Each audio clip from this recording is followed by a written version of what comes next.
एक बार की बात है, दो दोस्त थे और वो दोस्त जो है अलग अलग प्रवृत्ति के थे, अलग अलग स्वभाव के थे, लेकिन फिर भी बहुत अच्छे दोस्त थे। और लोग जो है उनकी दोस्ती की मिसाल दिया करते थे, जबकि दोनों का स्वभाव बिल्कुल अलग था। एक जो था वो शरारती किस्म का और दूसरों को जो है परेशान करके उनसे खुश होने वाला व्यक्ति था, और ये दूसरा जो था वो बहुत सीधा सादा, किसी को दुख ना देना, किसी को परेशान ना करना और हर एक किसी के लिए जो है भले काम करना, इस तरह का ये व्यक्ति था। लेकिन अलग अलग स्वभाव के होने के बावजूद भी ये दोनों अच्छे दोस्त थे। और एक दिन ऐसा हुआ कि जब दोनों एक दूसरे के साथ घूम रहे थे, इन्हें एक मजदूर दिखाई दिया, और जो ये खुराफाती था, जो शरारती था, इसके दिमाग के अंदर एक शरारत सूझी और इसने कहा कि ये मजदूर अभी खाना खाने के लिए अपने जूते उतारेगा और आज मैं इसके जूते जो है छुपा दूंगा और ये दुखी होगा, परेशान होगा, अपने जूतों को ढूंढेगा और मुझे बड़ा मज़ा आएगा।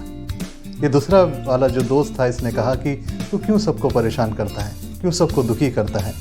इसने कहा यार देख, मुझे इन सब चीज़ों से जो है खुशी मिलती है, आनंद मिलता है, मुझे अच्छा लगता है, और मैं कुछ ऐसा तो गलत नहीं कर रहा ना, पर मुझे अच्छा लगता है, तुम मुझे मत रोका कर।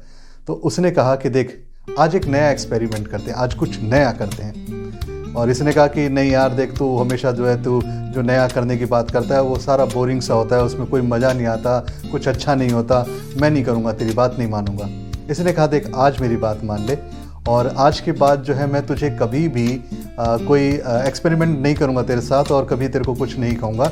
जैसा तेरा दिल करे, जो तेरा दिल करे वो उस तरीके से तू करता रहियो। इसने बोला कि देख, आज के बाद तू मुझे कभी टोकेगा नहीं। उसने बोला कि नहीं, मैं तुझे नहीं टोकूंगा।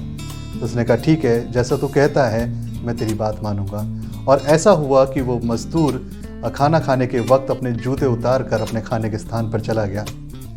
और जब वो थोड़ी देर बाद वो मजदूर वापस आया और उसने अपने जूते पहने, तो उसे अपने जूतों के अंदर कुछ चुभा। और उसने जब अपने जूतों के अंदर हाथ डालकर देखा तो वो हैरान और परेशान था, क्योंकि उसके जूतों में बहुत सारे पैसे थे। ये देखकर उसने जो है पैसों को देखकर जो है वो बड़ा अचंभा कर रहा था कि आखिर कौन है जिसने इतने सारे पैसे जो है मेरे जूतों में रख दिए। और उसने दूसरे पल जो है अपने हाथ उठाए और खुदा को जो है शुक्र किया, उसका धन्यवाद किया कि खुदा तेरा शुक्र और तेरा धन्यवाद, क्योंकि आज मेरे पास बिल्कुल भी पैसे नहीं थे और मुझे समझ नहीं आ रहा था कि मैं अपने बीवी बच्चों के लिए खाने का इंतज़ाम कैसे करूँगा।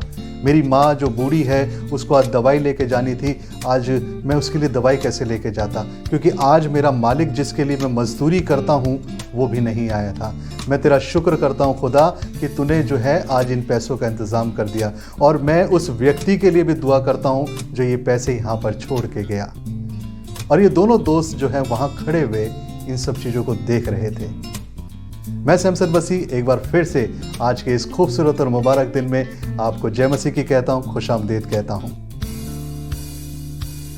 और आज का जो वचन हमने मनन के लिए लिया है वो है रोमियो की किताब, उसका 12वां अध्याय और उसकी 21वीं आयत, जहाँ पे कुछ इस तरह से लिखा है, बुराई से ना हारो परंतु भलाई से बुराई को जीत लो।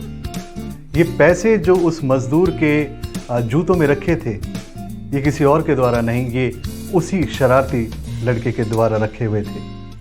और आज इसके पास कोई शब्द नहीं थे, आज बिल्कुल शांत था। और ये उस मजदूर को देखने में लगा हुआ था कि कैसे वो मजदूर उन पैसों को पाकर खुश हो गया, कैसे वो ऊपर वाले का धन्यवाद कर रहा था, कैसे वो उस व्यक्ति के लिए प्रार्थना कर रहा था जो वो पैसे वहाँ रख के गया। हमारे जीवन के साथ भी कई बार ऐसे ही होता है। हम लोगों को जो है दुख में देखकर, तकलीफ में देखकर, परेशानी में देखकर बड़े खुश होते हैं। किसी को नीचा दिखाकर, किसी की बेइज्जती करके, किसी के साथ दुर्व्यवहार करके जो है बड़े खुश होते हैं और अपने आप को सोचते हैं कि हम जो है बहुत अच्छा कर रहे हैं। लेकिन परमेश्वर का वचन भी हमको सिखाता है कि बुराई से ना हारो परंतु भलाई से बुराई को जीत लो। अगर कहीं ना कहीं कुछ बुराई आपके खुद के जीवन में है तो आप अंदर से जांचने की कोशिश करो कि कुछ भला भी ज़रूर होगा, और उस भलाई से उस बुराई को मार डालो, उसको ख़त्म करो। परमेश्वर ने भी हमारे को यही सिखाया कि हमें हमें भला करना है, हमें अच्छा करना है।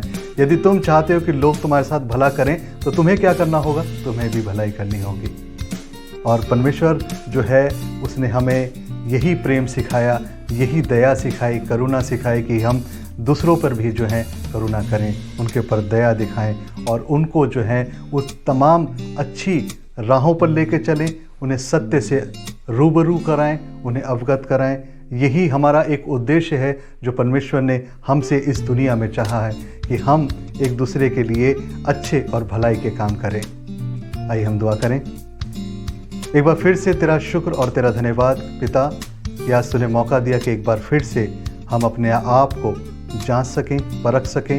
और तेरा शुक्र और तेरा धन्यवाद तेरे इन वचनों के लिए खुदा कि पिता हम जानते हैं कि बहुत सी बुराइयां, बहुत सी गलतियां पिता परमेश्वर हम अपने जीवन में करते हैं और कई बार पिता हम दूसरों को दुख में, तकलीफ में, परेशानी में देखकर आनंदित होते हैं। पिता हमें माफ़ कर और अगर पिता ऐसा स्वभाव हमारे जीवन के अंदर है तो उस स्वभाव को खुदावन तू ख़त्म कर दे। और पिता परमेश्वर वो जो प्यार, जो अपनापन, जो करुणा, जो दया पिता परमेश्वर तूने हमें दिखाई, हमें सिखाई खुदावन, हम भी दूसरों को पिता परमेश्वर उसी दया से, उसी करुणा से, उसी अच्छे भाव से पिता परमेश्वर उनके जीवनों के अंदर कार्य कर सकें खुदावन।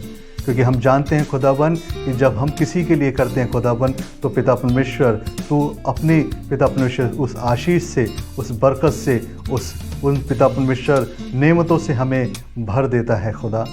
हम तेरा शुक्र और तेरा धन्यवाद करते हैं पिता परमेश्वर इन तमाम भाई बहनों के लिए भी पिता कि पिता परमेश्वर आप इनके जीवनों पर अपना अनुग्रह करें, दया करें और इनकी तमाम ज़रूरतों को पिता अपने स्वर्गीय भंडारों से पूरा करें खुदावन। और अच्छा मन, अच्छी सोच, अच्छी समझ से पिता परमेश्वर इनको भर दें और होने दे खुदावन कि पिता ये हम सब मिलकर खुदावन पिता तुझको, तेरे नाम को हमेशा महिमा और जलाल देते रहें। ये सब कुछ मांगता अपने खुदावन यीशु मसीह के वसीले से सुन और कबूल कर, आमीन।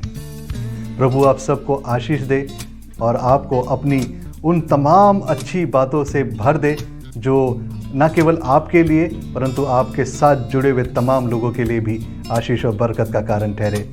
एक बार फिर से जय मसीह की। प्रभु आपको आशीष दे।